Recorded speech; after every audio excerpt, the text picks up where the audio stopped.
అస్సలాము అలైకుం వరహ్మతుల్లాహి వబరకాతు. అంతిమ దైవ ప్రవక్త సల్లల్లాహు అలైహి వసల్లం సెలవిచ్చారు, మన్ అహ్దథ ఫీ అమ్రినా హాదా మా లైస మిన్హు ఫహువ రద్దున్.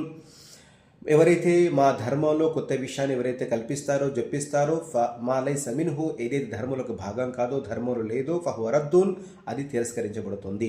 షబే బరాత్ అనేది కూడా దైవప్రవక్త సల్లల్లాహు అలైహి వసల్లం వారు బోధించలేదు, చెప్పలేదు, చేయలేదు. ఆ తర్వాత సహాబాలు, తాబిఈలు, తబితాబిఈలు ఎవరు కూడా షబే బరాతును జరపలేదు. అంటే ఆ రోజున ప్రత్యేకించి నమాజులు చదవడం కానీ, లేదా ప్రసంగాలు చేయడం కానీ, లేదా ఇలాంటి ఒక సమయం నేర్పించుకొని తెల్లవారగానే ఉపవాసాలు పాటించడం కానీ, లేదా షబే బరాత్ 15వ తేదీ రాత్రిన సమాధులను సందర్శించడం కానీ, ఇలాంటివేవి కూడా ప్రవక్త గారు చేయలేదు, చేయమని చెప్పలేదు. సహబాలు చేయలేదు, సలఫే సాలీన్ ఎవరు చేయలేదు. కాబట్టి సోదరులారా, ఇది బిదఅత్. ఈ హదీస్ ఏదైతే ఉందో బుఖారిలో 2697లో వచ్చింది, మన్ అహ్దథ ఫీ అమ్రినా అనే హదీసు. ఇది ధర్మం యొక్క మూలాలోనిది, మూల సిద్ధాంతాల్లో, మూల సూత్రాల్లో ఒక సిద్ధాంతం. బిదఅత్ అనేది మార్గభ్రష్టత్వం మన నరకానికి తీసుకెళ్తుంది.